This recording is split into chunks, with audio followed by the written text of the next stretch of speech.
दोस्तों, हर साल चैत्र माह के शुक्ल पक्ष की प्रतिपदा तिथि से नवरात्र की शुरुआत होती है। इसका समापन नवमी तिथि पर किया जाता है। इस बार 30 मार्च 2025 से चैत्र नवरात्र की शुरुआत हो रही है, जो 6 अप्रैल को समाप्त होगी।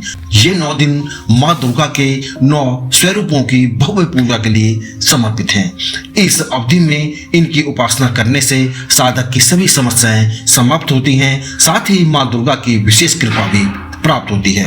कहते हैं नवरात्रि के दिनों में माता रानी पृथ्वी लोक पर आती हैं, इसलिए इनकी आराधना हमेशा विधि विधान से करनी चाहिए। इस बार माता रानी हाथी पर सवार होकर आ रही हैं, जो बेहद ही शुभ और धन लाभ का संकेत माना जाता है। इस दौरान रेवती नक्षत्र और ऐनेन्द्र योग के साथ साथ हिंदू नववर्ष का भी एक विशाल संयोग बन रहा है। इस संयोग में माता रानी की पूजा अर्चना विधि विधान से करने पर माता रानी प्रसन्न होती हैं और अपने भक्त के सभी दुखों को हर लेती हैं। ऐसे में आइए नवरात्रि के पहले दिन की पूजा के विधि विधान के बारे में विस्तार से जानते हैं। सर्वप्रथम कलश की स्थापना का विधान है। आप सबसे पहले एक मिट्टी का पात्र ले लें और उसमें थोड़ी सी मिट्टी डाल लें। फिर इस पात्र में जौ के बीज मिलाएं तथा थोड़ा सा पानी डालकर उसमें छिड़काव कर लें। अब आप एक तांबे का या मिट्टी का घड़ा ले लें और उस पर स्वास्तिक का चिन्ह बनाएं। उसके ऊपरी हिस्से में मोली बांधकर उसमें साफ जल भर लें और इस जल में दूध, अक्षत, सुपारी और कुछ पैसे रख दें और अशोक की पत्तियां या आम के पत्ते कलश के ऊपरी हिस्से पर रख दें। अब पानी के एक नारियल में लाल चुनरी लपेट लें और उस पर मोली बांध लें। इस नारियल को कलश के बीचों बीच रखें और बाद में इसे पात्र के मध्य में स्थापित कर दें। तो दोस्तों, ये थी कलश स्थापना विधि। अब चलिए बात कर लेते हैं माता रानी की पूजा विधि के बारे में। नवरात्रि के पहले दिन माता शैलपुत्री की पूजा की जाती है। आप पूजा करने के लिए सबसे पहले एक अग्यारी रखें और उस पर लौंग का जोड़ा रखें। अब माता के समक्ष ज्योति जलाएं, फिर कुछ मौसमी फल और बतासे प्रसाद के रूप में रखें।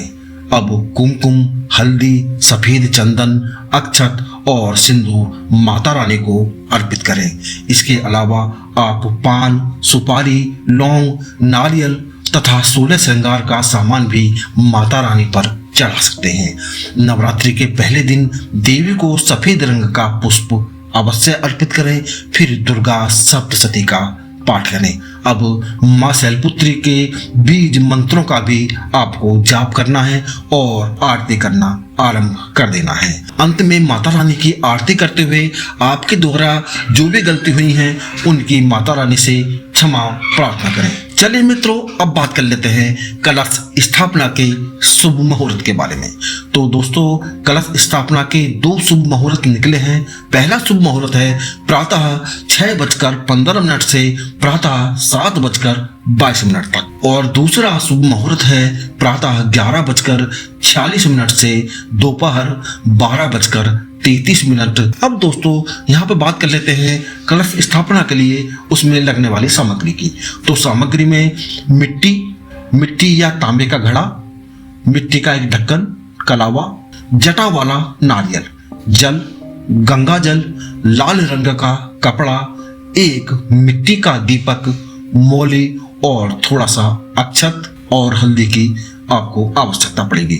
अब यहाँ पर बात कर लेते हैं दोस्तों माँ दुर्गा के 16 श्रृंगारों के बारे में। तो दोस्तों, माँ दुर्गा के जो 16 श्रृंगार हैं उसमें लाल चुनरी, लाल चूड़ियाँ, सिंदूर, बिंदी, काजल, मेहंदी, महावर, शीशा, बिछिया, इत्र, चोटी, गले के लिए माला या मंगलसूत्र, पायल, नेल पेंट, लिपस्टिक, रबड़ बैंड, नथ, गजरा, मांग टीका, कान की बाली, कंघी, शीशा आदि ये माता के 16 श्रृंगारों की लिस्ट मैंने आपको बता दी है। दोस्तों, यहाँ पे अखंड ज्योति की सामग्री की बात कर लेते हैं। तो उसके लिए आपको एक पीतल या मिट्टी का साफ दिया चाहिए, रुई की बाती चाहिए, रोली या सिंदूर तथा चावल आपको अखंड ज्योति के लिए चाहिए।